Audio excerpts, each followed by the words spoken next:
அண்டம் முழுவதும் உள்ள யுடிசன்ஸ் நியூஸ் சேனல் நேயர்கள் அனைவருக்கும் வணக்கம். இசை நம்மை இசைய வைக்கும் ஒலி, அதை கொடுக்கும் விதம், பாடுவது. உயிரிலா இசை கருவியை உயிர் உள்ள ஒருவர் இசையால் உயிர் கொடுப்பது. சௌராஷ்டிரா இசை இனிய உதயம். கர்நாடக இசை என்பது அக்காலத்தில் பாடிய சங்கீதம் எப்படி உருவானது என்ற கேள்வி நிலையானது. நில அமைப்பு காரணமாகலாம், அங்கு தோன்றிய மக்கள் இசையை போற்றி வளர்த்தது.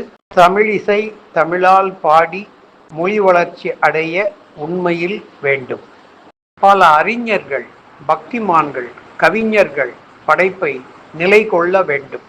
நம் சௌராஷ்டிர மொழி பேசும் சௌராஷ்டிர மொழி புலமை, பக்தி, பாடல் மொழி வளர்ச்சிக்கு இன்றியமையாதது.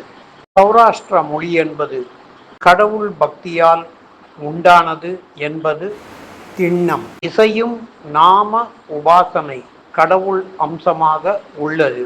இசை பாடகர், வித்வான்கள், ரசிகர்கள், பக்தர்களுக்கு மிக முக்கிய சொத்து. சௌராஷ்டிர பாடல்கள் பாடி சங்கீத கர்த்தாக்களை உருவாகும் நிலை ஏற்படுத்த இந்த சௌராஷ்டிரா இசை இனிய உதயம் என்ற சிறிய முயற்சி அடியேன் மேலும் மேலும் வளர அனைவரின் ஆதரவை கேட்டுக்கொள்கிறோம்.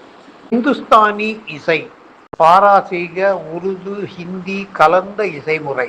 கர்நாடக இசை தெலுங்கு, சமஸ்கிருதம் கலந்த மொழியில் உருவாக்கப்பட்டது. இசையில் வசமாகியதால் தமிழ், தெலுங்கு, கன்னட மக்களால் பாடப்படுவது அதிகம். தமிழிசை தமிழ் மக்களால் மட்டும் பாடி கேட்கப்படுகிறது. சௌராஷ்டிர இசை அனைத்து மக்களால் பாடப்பட வேண்டும்.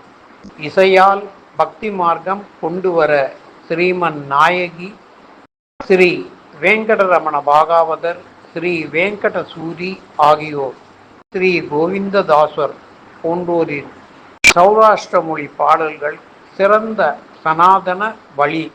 நாம் பாடி சௌராஷ்டிரா இசை வளர்ப்போம். வாருங்கள்.